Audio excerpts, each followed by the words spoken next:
દાહોદ નજીક રળિયાદી રોડ વિસ્તારમાં હત્યાની ઘટનાથી ચકચાર મચ્યો। અંડર કન્સ્ટ્રક્શન સાઇટ પર કામ કરતા ચોકીદારનો મૃતદેહ મળતા વિસ્તારમાં ભયનો માહોલ ફેલાયો છે। મૃતકના માથાના ભાગે ઈજાના નિશાન જોવા મળ્યા હોવાથી હત્યાની આશંકા વ્યક્ત કરવામાં આવી રહી છે। ઘટનાની જાણ થતાં પોલીસની અલગ અલગ ટીમો સ્થળ પર પહોંચી તપાસ શરૂ કરી છે। મૃતકના સૌરજનો અને સ્થાનિક આગેવાનો પણ ઘટના સ્થળે દોડી આવ્યા હતા। ઘટનાને લઈ યોગ્ય અને સઘન તપાસ કરવાની માંગ ઉઠી રહી છે।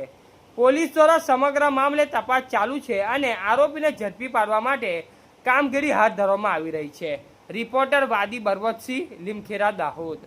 Dahod town A division post વિસ્તારમાં રળિયાદી રોડ ઉપર એક અંડર કન્સ્ટ્રક્શન સાઇટ ચાલી રહી છે। ત્યાંથી એક ચોકીદારની સવારે મૃત હાલતમાં બોડી મળી આવેલી હતી।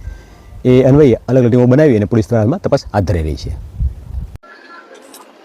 આજે અમારે સવારે ફોન આવ્યો અમારા ઉપર અને અમારા મિત્ર દ્વારા જાણવા મળ્યું કે તમારા ગામના જે મનુભાઈ છે, મનુભાઈ માનસિંહભાઈ પરમાર, એમનો મૃતદેહ અહીંયા આગળથી મળી આવેલ છે। એટલે કે મનુભાઈ માનસિંહભાઈ પરમાર જે છે એ રળિયાતી રોડ પર આંબેડકર ભવનની બાજુમાં એક કન્સ્ટ્રક્શન સાઇટ પર ચોકીદાર તરીકે કામ કરતા હતા।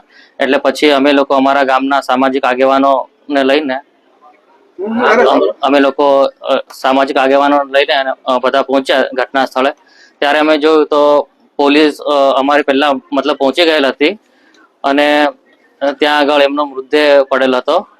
એટલે મનુભાઈ પરમાર જે છે એમને 2 નાના છોકરાઓ છે અને એમના પત્નીનું પણ અવસાન થઈ ગયેલું છે અને આખો ભાર મનુભાઈ પરમાર ઉપર જ હતો।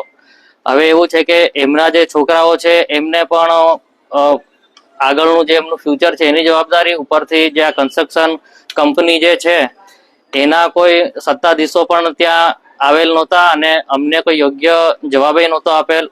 એટલે મેઇન વસ્તુ એ છે કે અહીંયા આગળ જે એમનું મર્ડર થયું છે તો સૌથી પહેલા તો પોલીસ એકદમ નિષ્પક્ષ તપાસ કરે અને કડકમાં કડક સજા થાય, અમે એવી આશા રાખીએ છીએ કે પોલીસ એકદમ કડક કાર્યવાહી કરે। અને બીજી વસ્તુ એ છે કે એમના જે બાળકો છે એમને યોગ્ય વળતર મળે કે જેનાથી એમનું આવનારા ભવિષ્યમાં એમને થોડો સપોર્ટ મળી રહે। ચિરાગ પરમાર।